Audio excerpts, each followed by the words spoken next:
Good morning, good morning, good morning. It's a Sunday morning. I was going to say the sun is shining. It was about three quarters of an hour ago. Then we've suddenly had a big downpour of rain. It stopped raining, it's cloudy, but it's fresh. It's fresh. And a typical Sunday morning, putting out the bins ready for tomorrow. Yes, this is the domestic stuff.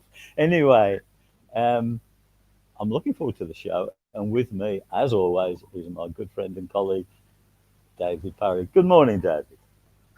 Morning, Alan. You know how to live. We're going to be taking the bins out. Whatever next? That's, well, you Drink, see, I drink some don't know. Monte Carlo. Some people, quite see, not my listeners, I'm not saying it's you, right, whoever you are, let's say you.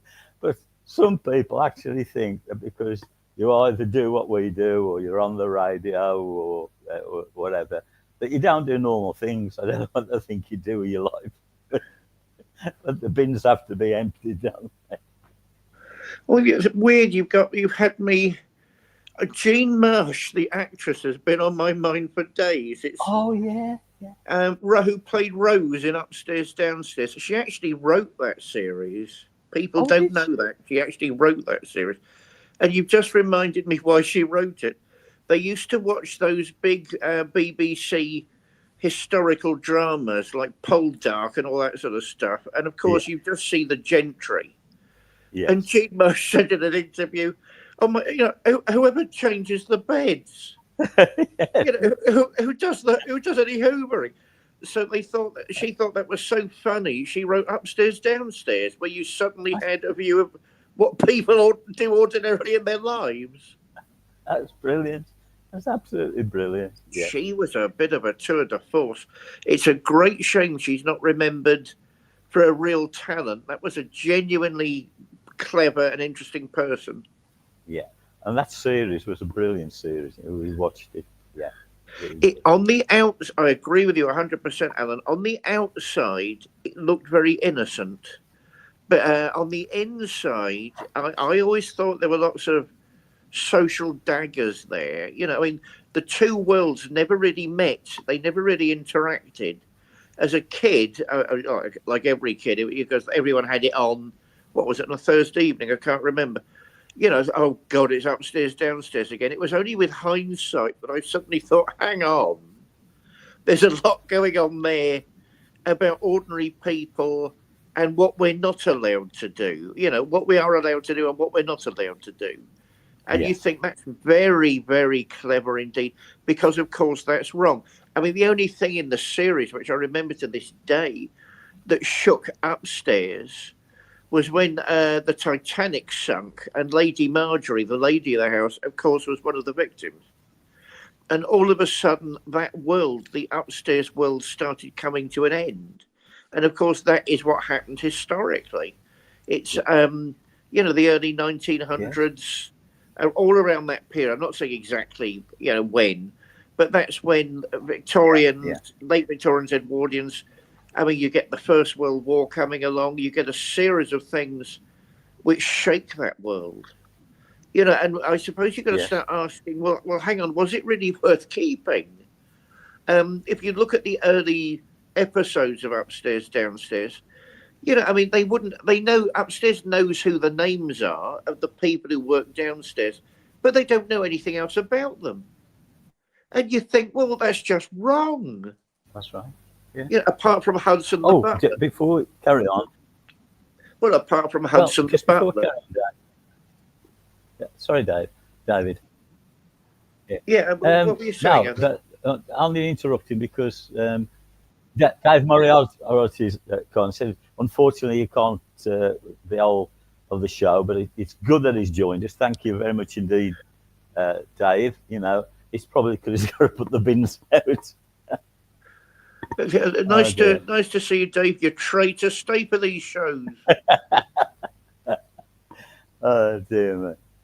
But yeah, no, it's the, the only this kind of where it's a little bit like it, I suppose, is with the Royals, I suppose. Because they've got an army of don't like that word servants, but that's basically what they are, aren't they?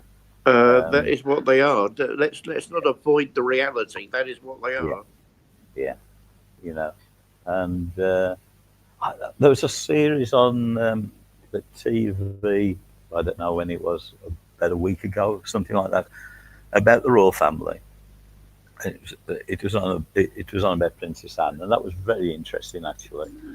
And then Charles, and didn't realise how many homes, if you want to call it that, that he's got up and down the country. I can't remember the exact number, but it was something like 26 or 27.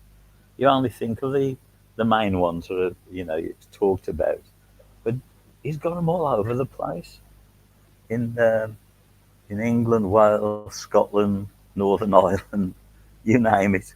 They're all over the place, and the mind boggles actually.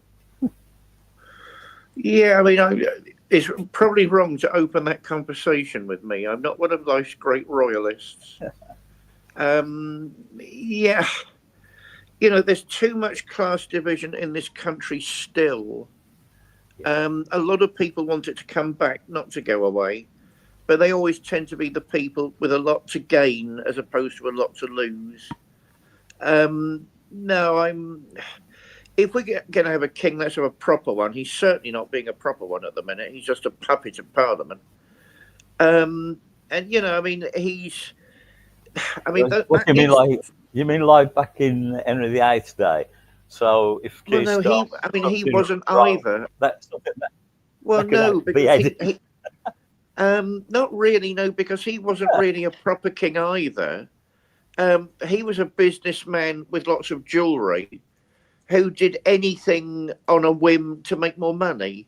So that's Yeah, not a proper king either. Have you been placed there by God to look after the people under your rule? Well, the answer in that case is certainly not. And you can't help feeling Charles is the same. I'm sorry. I mean, the thing I felt the whole monarchy lets itself down continually. When Zelensky, no matter what people think of the Ukrainian situation, which is tragic, yeah, but he had to meet Zelensky to show Britain was behind him. You're not allowed to get involved in politics.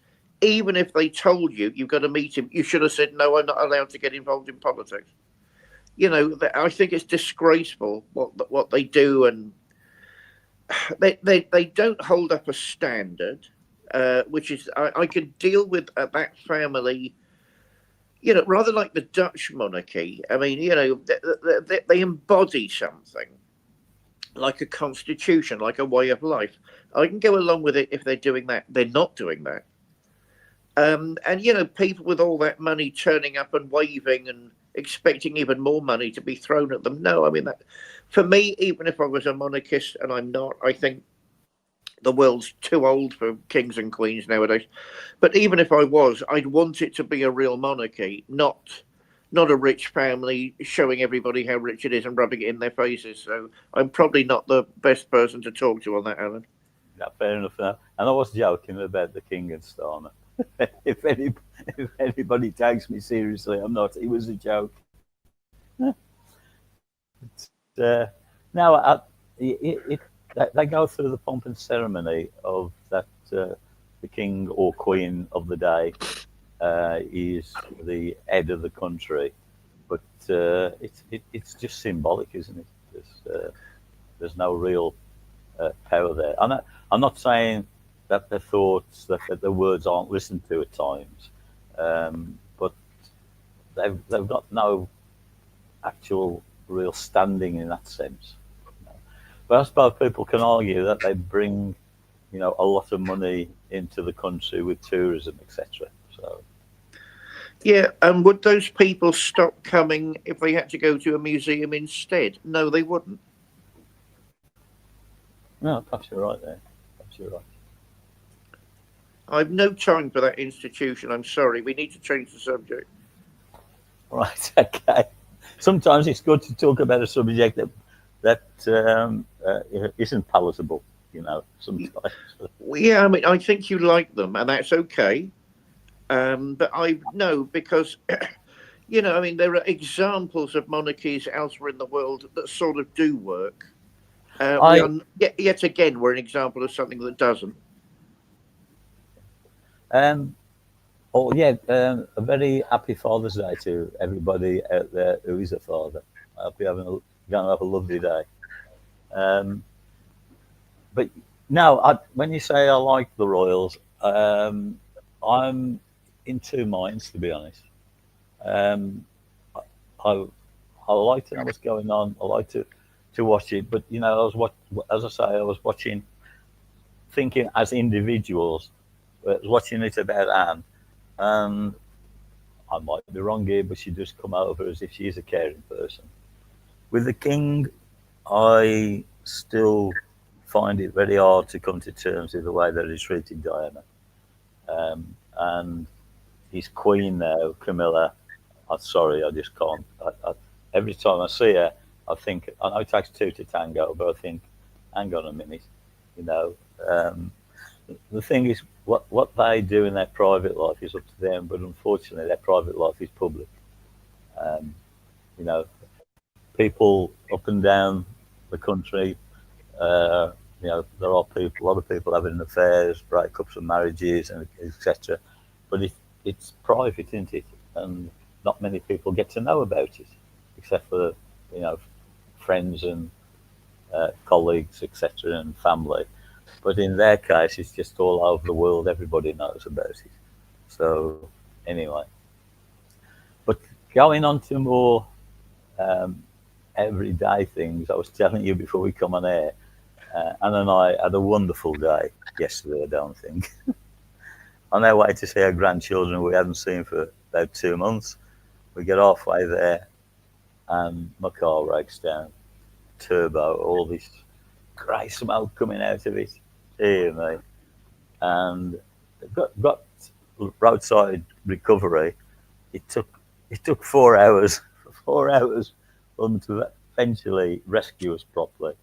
4 hours. So, but we was in a lay-by, and we were dry, and we got food with us, and we got drink, so got water with us. So it wasn't such an hardship, but you know, after listening to the radio and talking for 4 hours, at least you it puts into perspective what goes on in the world, and you watching all the cars and lorries go by and whatever, and then you're just sitting there. So it was a fun day, David. Um, into each life a little rain must fall, as the saying goes. Of course, I've got to remind everybody it's Trinity Sunday, if you're a good Catholic.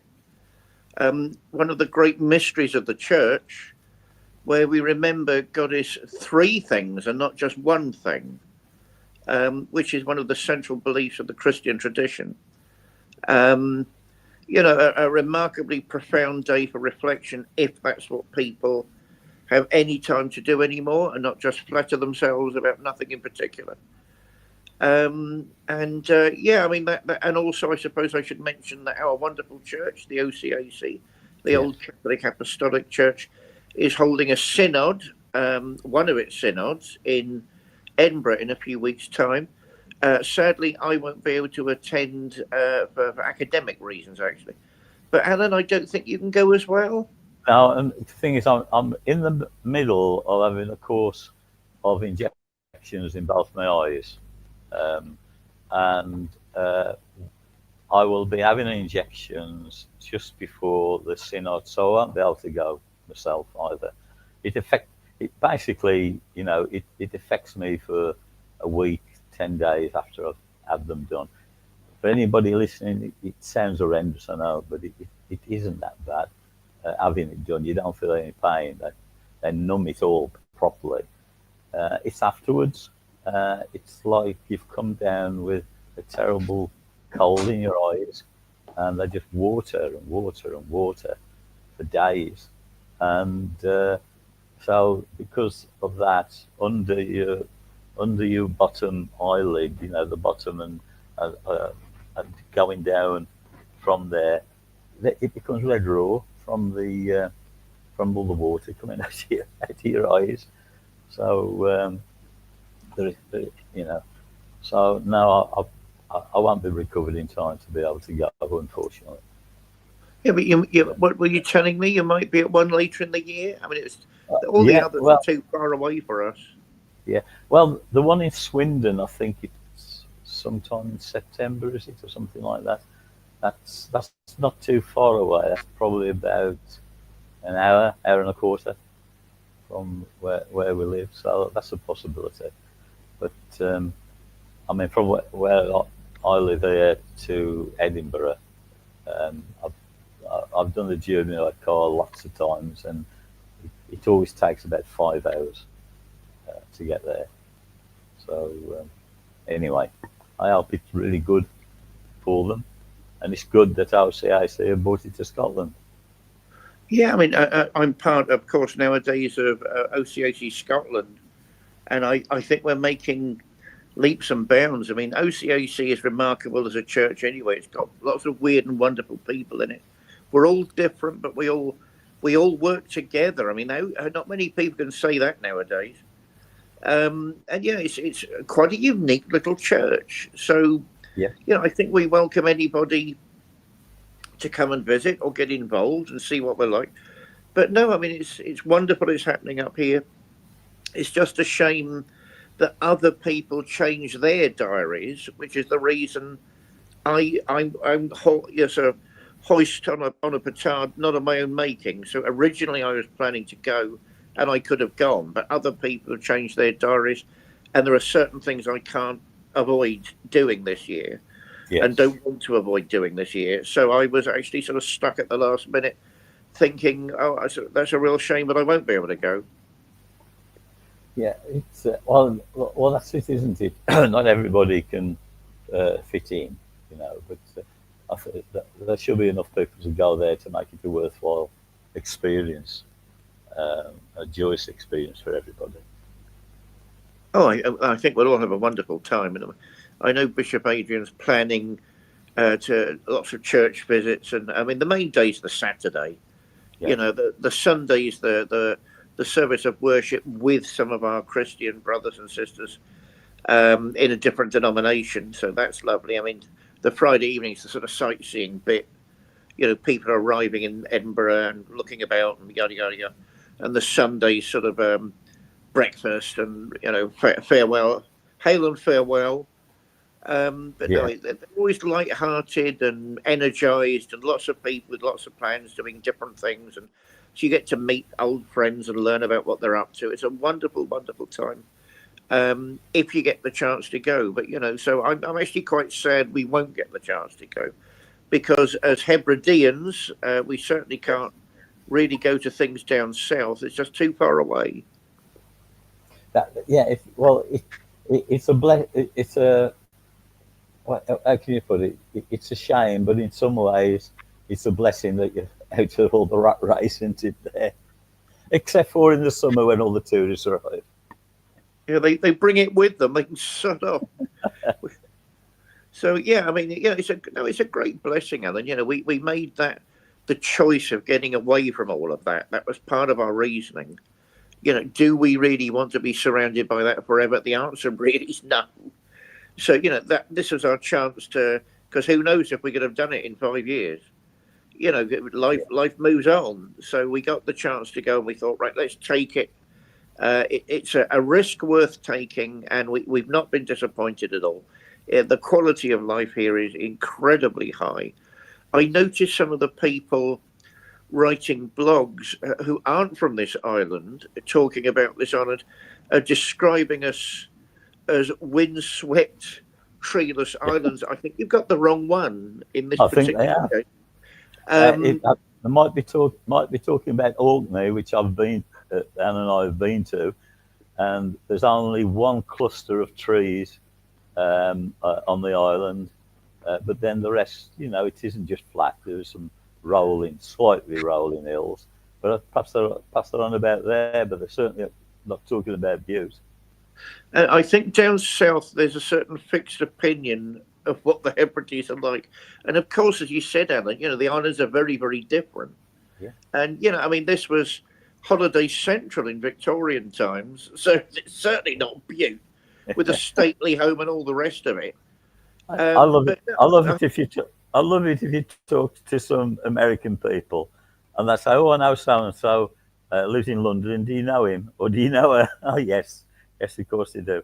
Uh, I know out of the 55 million or so people who live on this island. Yeah, of course I do. just down the road. And Yes. yeah, I mean, it's weird what people. I think these people are playing into the hands of gullible people down south. They want them playing into their hands rather. Because I'm sat here looking at the yacht club with our little wonderful Scandinavian sort of shopping area. I mean, it's certainly not Butte, but I don't know. It just struck me that images persist, and sometimes they're manipulated. Yeah. Actually, I want to say one more thing about the Royals. I'm not completely against them. I'm not against any institution, provided it works for the benefit of all. Yeah. I mean, we had a civil war about the Royals at one point, which is what people tend to forget. And our constitution, we need a written constitution like any other modern country, not just guesswork and not just what's happened in the past. Or they did that then, let's do it now. We need to be adult, mature human beings and have a written constitution. At the moment, our written constitution is 3 words: Parliament is sovereign. That's it. That's a lot. So yeah, but that's even that sounds better than it actually is.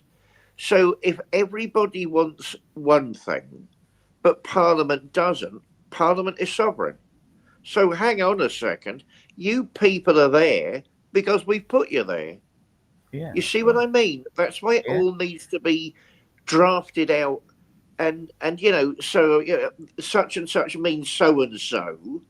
And you can't do this and you can't do that. Like the Yanks, the people who had their constitution, the writers of the constitution, were brilliant, enlightened human beings who I don't obviously mean metaphysically enlightened. They were forward-thinking progressives who were trying to build a country.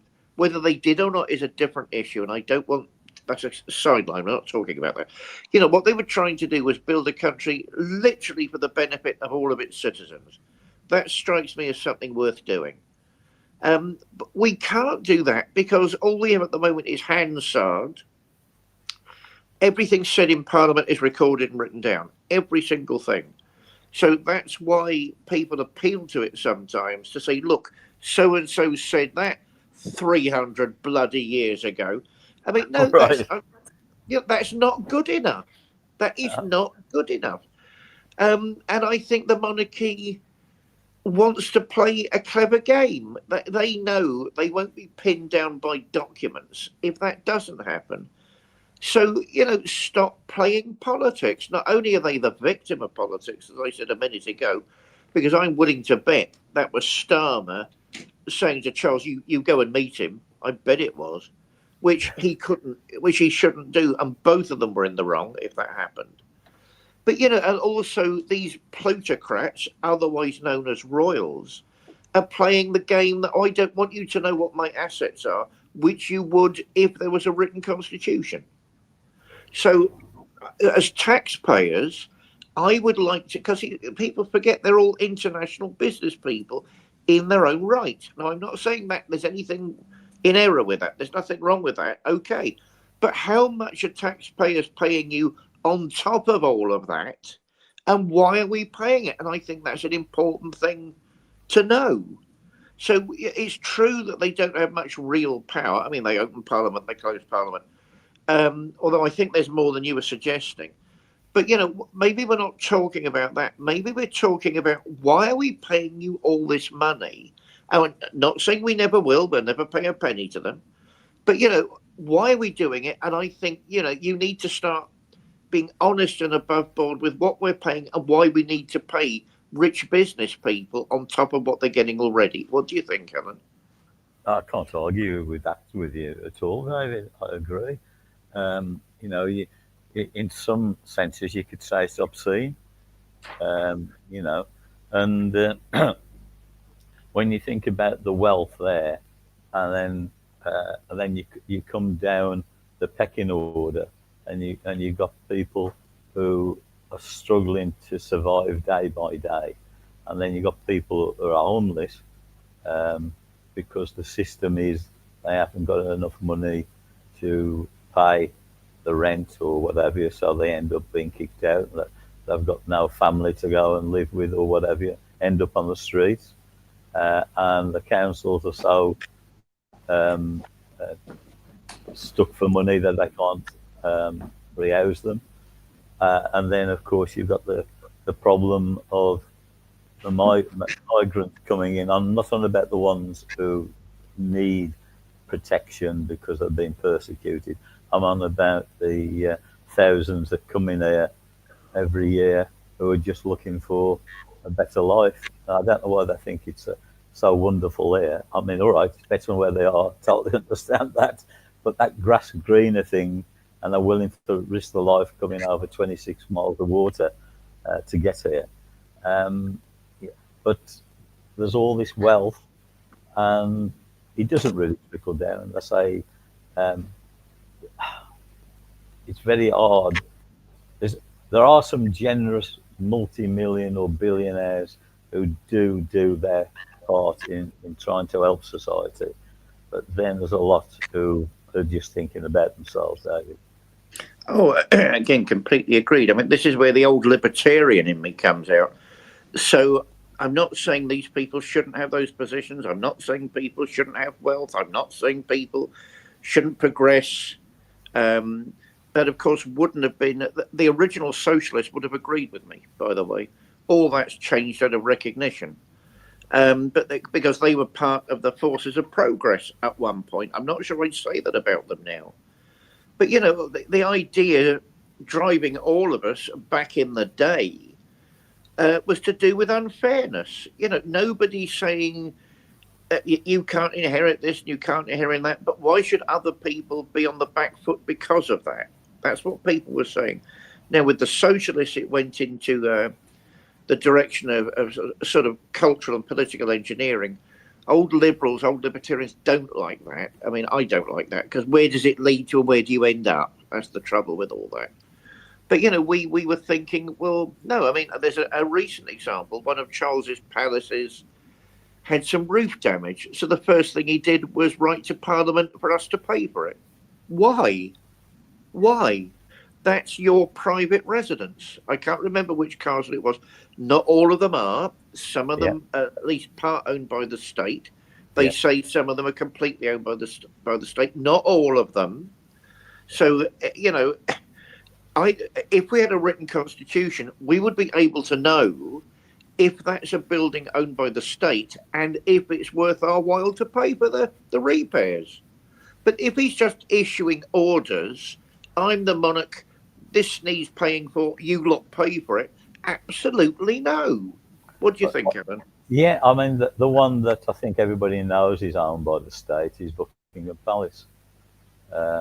Apparently that is in bad need of lots of repairs, you know, which is going to cost the country a lot of money.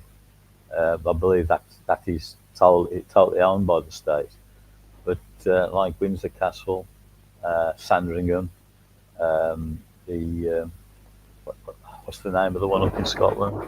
The main one they go to. They're privately owned, aren't they? Balmoral. Yeah, and remember, we're only talking about the castles, not the other stuff. That's right. You know, I mean, so, you know, am I willing to say, let's just take it away, take all of it from them? No, I'm not, because my trouble with that type of social renewal is that you don't know where it ends up. You know, what are you giving away to make all that happen? What will society get back? And, you know, normally we get frightening things back. We don't get good things back. So I'm not willing to say there should be no incentive. I'm not willing to say nobody can make a better life for themselves. You know, the Communist Party says, I'm not willing to say that. What I am willing to say is that some of these people have a point sometimes, and why should we continually foot the bill? Yeah, I totally agree there. you going on about society and societies. There's lots of countries in the world who have this um, president presidency over them, and there's a lot of them then end up being dictatorships. And very interestingly, and I know it's not going to happen, but I don't know whether you read it. I don't know, a month or so ago, that Donald Trump is trying to find a way that he can alter their constitution so he can have a third term. I'm I'm not saying it's going to happen, but it's almost like we're, we're living in very strange, possibly very dangerous. I'm not talking about all the wars, but dangerous times in different aspects of society. And when you get somebody there, they've got a proper constitution, and a president is only allowed to do 2 terms, and then you've got the current president on his second term trying to alter things so he can come on again, and then he's talking about he wants to take over Greenland, and he wants to take over Canada, and you think to yourself, is he doing it just to get reactions, or is he on some kind of what they call power trip? I don't know. It's rather bizarre, David. I don't know why people don't understand the Greenland thing, because it's see-through. Yeah. America has no access to the poles, the Arctic or the Antarctic, not really. No. The sheer level of wealth with minerals in those places and the strategic advantage of having missiles there means you will dominate everybody else. It's very clear what he's up to with Greenland. Yeah. That is his way of getting access to that pole. People who think, oh, silly orange man, what does he do? They really need to grow up and do some more reading. It's public ignorance that's allowing these people to get away with all of this. Canada is bullying, and that, for me, I'm not a conspiracy theorist, but that's a false flag. I mean, he knows the Canadians won't put up with it. What he's trying to do is charge them more money. It's true, Canada takes a lot of American money. It's true, Europe takes a lot of American money, which is why they have so much power. Maybe we need less of their money. But, he's planning a golden dome of security across America. Therefore, you get missiles to fire against other people's missiles, and you're protected. America is so far away from the rest of the world, hardly any missiles can reach it. So it's a bit of a trick. Yeah. But he's basically saying to the Canadians, either you pay a huge amount of money to be part of this, or you're not protected, or you can become American. So at the end of the day, I don't know what's wrong with the Democrats. The trouble with America is it's too greedy nowadays, and it's made politics into a religion. Politics is not a religion, and it makes it a very poor religion. Politics is about how we all live together and what decisions we make. It's not about more than that. And life is about more than that.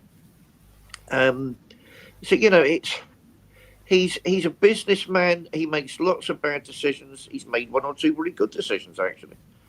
But what he does is from the level of a businessman. I think it's really clear what he's doing.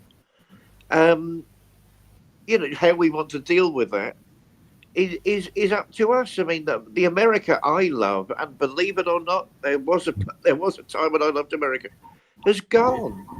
The country that promised the world democracy, the country is going around imposing it now, or at least pretending to impose it. That's not democracy. The country that held itself up as this is a land of the brave and the home of the free, and everyone has a chance of a good life here. We all know now that's not true. So why am I and why is the world angry with America? It's because we know it's not true. You've let us down. That's what I tend to think with all of this.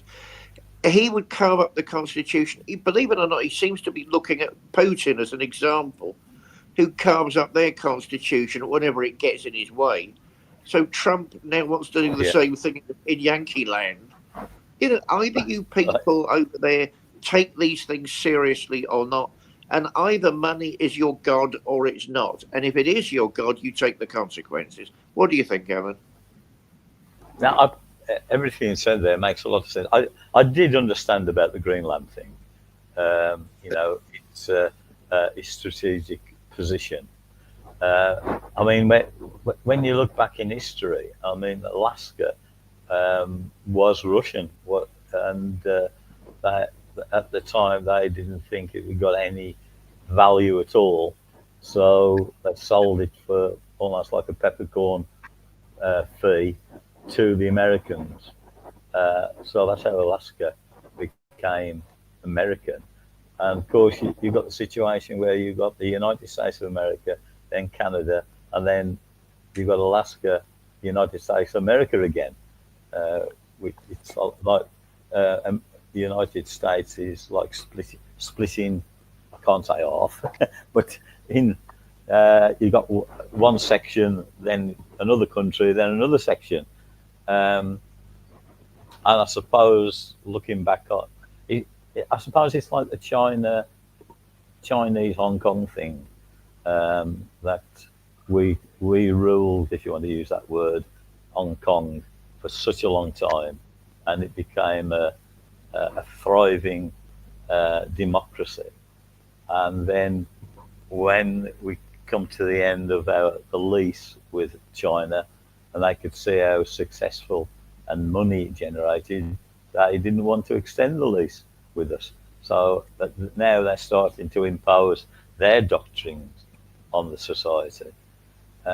And now there's rumblings about, Taiwan being successful, and now there's rumblings about whether they're going to invade Taiwan and try and take it back. But I think it's a different thing in the sense that China had got the right to take back Hong Kong, whereas they haven't got the right to take back Taiwan, and that could lead to another big conflict with the United States of America. So the world seems to be in a very upheaval at the moment, David. America loves big conflicts. If it didn't, it wouldn't have so many. Yeah. Yeah, I mean, I knew you knew about Greenland. You're Jimmy Young. I know you knew. It's in the press. Even some journalists don't appear to know. Read more. People don't do things for no reason. That's what amazes me at the minute. And America is just, I don't know. It's as I say, it's not the America I admired. It's avaricious. It's jealous. It's nasty. This isn't This isn't what people always used to think America was. With robots in the kitchen and the little wife off to Satellite City, and everybody dressing like the nines, and everybody's kids are at college, and 2 cars and 1 income because they can still afford 2 cars, and that's America. Whatever this imposter is at the moment over there, that is not America. That is something very different from all of this. And don't forget, a lot of what we're told is going on is American propaganda. Do we actually really know what the Taiwanese think and if they're asking for protection?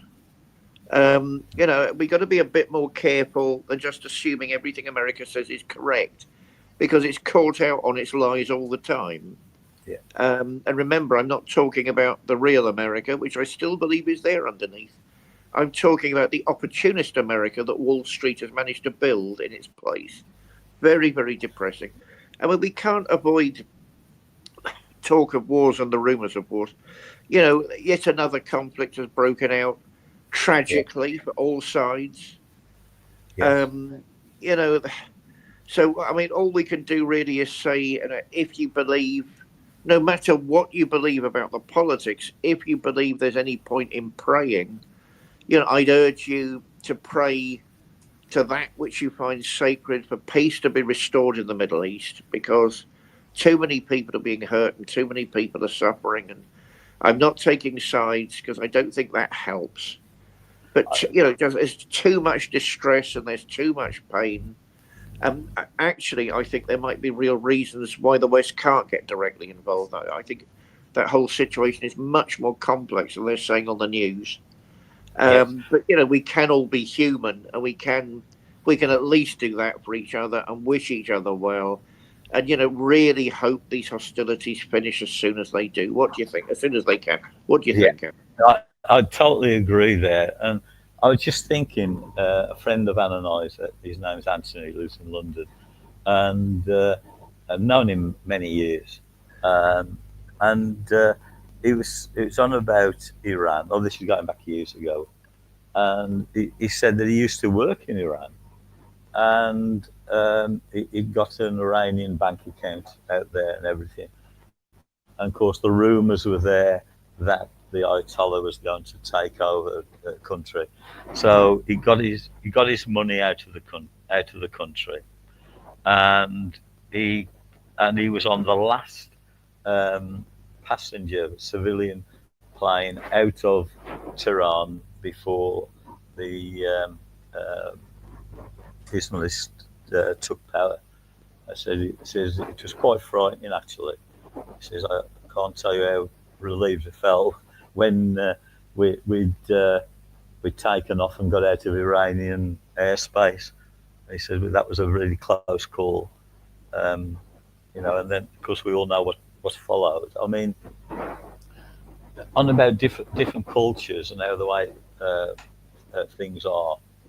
I only read about 3 or 4 days ago about Iran, and that if you're a dog owner, you are not allowed to walk the dog in the street, and you're not allowed now to take your dog in the car.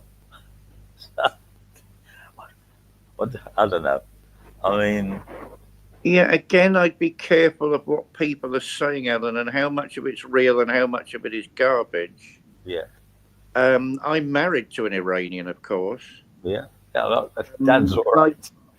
yeah, but they're all right too. They're Yes, I all agree. right too. You know, and oh, it's the Majority of evil people people are. at the top. It's the evil people at the top that won't sell us their oil at the price that we want. The Shah was a monster. The Yes, previous regime was monstrous. The yes, Americans and I mean, we created it. The British created the Shah. We created it because we like destabilizing different parts of the world so everywhere's on its knees and we can take their resources. That has to stop. The Shah was a monster with detention camps, concentration camps, a secret police. People went missing and were murdered in their beds. And that's turned a blind eye to because he would play ball with the corrupt business powers of the West. yes, The Islamists, I'm not sure they are Islamists, they took power because the people had had enough. And did we support it? No, because all of a sudden the powers that be here knew they wouldn't play ball financially. That's what started the problems. We've all got to take.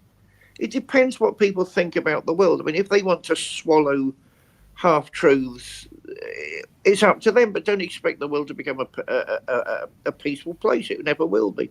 We got to inform ourselves, and I mean, I have in-laws who are on their way to Iran at the moment, and therefore there's a worry. Has all life stopped? No, it's not. By the way, Israel attacked Iran. It wasn't the other way round, which suddenly seems to be disappearing from the news. Israel launched an unprovoked attack upon Iran. That is what happened. So we've got right. to be a bit more careful about what we're doing and what we're saying. Were there spies and subterfuge and nastiness between the two countries? Yes, but it's rather like a barroom fight. Who punched first? Israel. And I'm not against Israel, and I'm not against Israelis. Netanyahu and Zionism is not the whole of Israel. Israel is the nation chosen by God.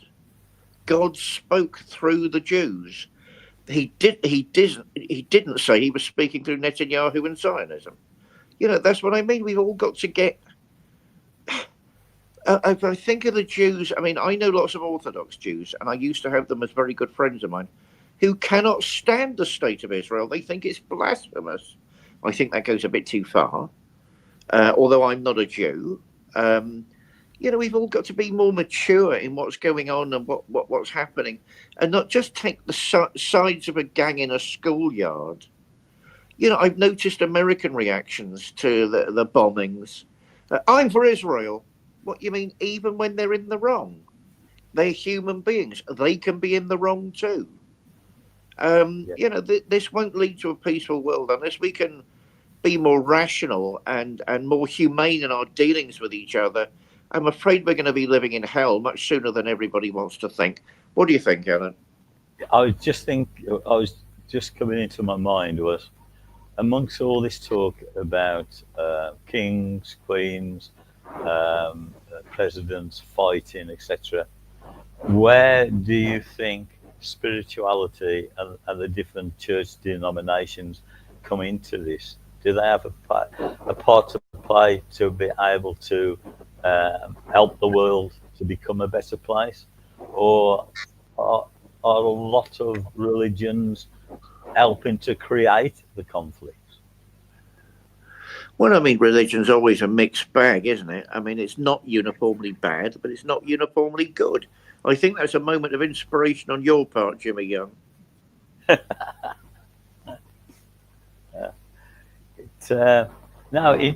It's amazing me because what happens is even people who say they don't believe in God, when things get tough, what do? They pray. What they're praying to is another matter, but they pray.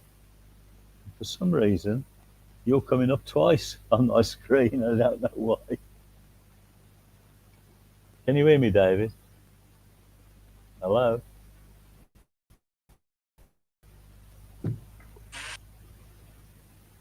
Hello? Hello? I don't know what's happening here, folks. Something really bizarre is going on. Hello? Can you hear me? Hello, David? Can you hear me? I can. For some reason. Yes. For some reason you can. I can. Can you hear me? Hello? Yeah, we've got a fail safe on the system. Hello? Can you hear me? Hello? I can't hear me, Dan.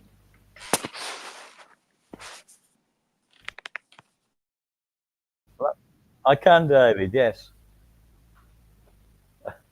Strange. Hello? Hello? Hello, David? Can you hear me? I can, yes. Hello? Right, yeah, I'm back. For some reason, you're showing twice on the screen. I don't know. You know, I'm not a techie, Alan. You know, I'm not a techie. It's like you were connected twice to you. Yeah, I don't know about that stuff. Something weird happened, and something weird happened. Anyway. Well, I mean, we were talking. I mean, religion's always a mixed bag, isn't it? It's done lots and lots and lots of good things, not just bad things. And it depends what you think religion is. Yes. The churches, if ever there was a time for the church, it's not doing it at the minute. But if ever there was a time for the churches to step up to the mark and say, we stand by peace, not taking sides, this is that time. This is now, and it's not doing it. It's not good enough on our part to say it's so complicated. We can't do this, we can't do that. Yes, we can. Yes, we can. Because we can always stand by what's good and what's right and what's in the Gospels. What do you think, Alan? No, it's right. Yeah. It's all right. Dave Moriarty's just asked me a question about I'm still having the injections. And yeah, I am, Dave. And you see that you said what your grandfather had them as well. Modern science, technology, the health service, people criticise our health service, and I'm not saying it hasn't got its major flaws sometimes, but so far the twice I've had to have their services, I've been absolutely marvellous with me. So, and it is improving my eyesight. So that's the main thing.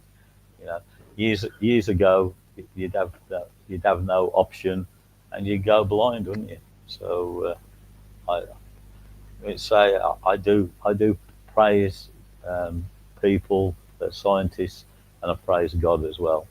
So, Amen. so Amen. yeah, So yeah, Oh, but that Alan, I'm absolutely sick of people attacking the health service. yeah. If it's such a disaster, why do these American companies want to buy it? Yes, that's And it's and it's always the rich who want to buy things that are accusing the health service of not working properly. People need to look at the background of those who are saying things like that because it's quite revealing. Has the health service got huge problems? Of course it does. But we've allowed those problems to occur and we're not trying to sort them out because certain vested interests want to sell it off. And therefore, we go back to what happened before the health service, where there's no guarantee of not paying anything at the point of entering the system, and you pay for everything as you go along. That's what all this is about, and it must stop. well, it's like that in America. That's your insurance, isn't it? Yeah. America's in no position to lecture anybody about healthcare.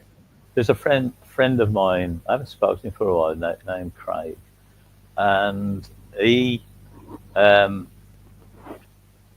he got in a situation where he couldn't afford to pay his health insurance, and this is going back probably about 10 years ago now. This is probably a bit longer, and he lived, like what we'd call a masonette. It's like a house you've got a flat upstairs, and then you've got a flat downstairs. Anyway, he was renting the flat. He was coming downstairs. The handrail come away from the wall. He fell down and really damaged his back. He was rushed to hospital, and yeah, they treated him, and then he was landed with a $90,000 medical bill, which he's probably still paying off now. you know. And so is that the kind of society we want? Well, I mean, people forget our history. I mean, is history still taught in the schools sometimes? I mean, British schools. But they don't really. They want to water it down to an extent you don't really know anything much at all, particularly. People forget the history of the health service. I mean, it was being discussed by the Liberals. I mean, there wasn't really a Labour Party much before the Second Great War, before the First Great War. There were socialists, but there wasn't really a groundswell as a movement back in those days. I mean, it was the Liberal Party. It was basically the Tories and the Liberals, the Tories and the Whigs, as they used to say. So the idea was a liberal idea, and it had been floating around for ages. It was implemented in the way we have it sort of now after the end of World War II. Yeah, and was it done out of the kindness and good-heartedness of anybody here? I personally think not really. You had all these young men coming back with weapons who knew how to fight. Therefore, nobody's going to say, no, sorry, no, you can't have that. There was sadly human beings being what they are without the blessings of the church, are greedy and rapacious and have no recourse to their conscience. So the health service was a great gem. It was, and the rich weren't excluded from it. This was a service open to everybody, a point of contact, and we keep the costs down and we make sure it's all done through national contributions. I think that's a massively advanced way of dealing with life. It's not capitalist. No, it's not. There we are. But if money is your god, therefore everything must be capitalism. But money is not my god. Jesus Christ is my Lord. Therefore, I'm perfectly aware that we need to be caring and considerate to each other, and sometimes schemes like that actually work. What do you think, Alan? No, totally agree there, completely. Something, David? These shows go very quickly. I'm just looking at the time, and I find it quite amazing. I didn't ask last week actually, but if anybody actually wants to get in touch with you, what would be the best way that they could do that? Social media, the usual ones. It actually is me on Facebook. I can't afford a secretary. X, as it's now known, Instagram. I've got a website. There are ways to contact me through the website. It's always nice to hear from people. I can't instantly get back to everybody. I've got a life, but I will do my best to get back to people as soon as I can. How about yourself, Alan?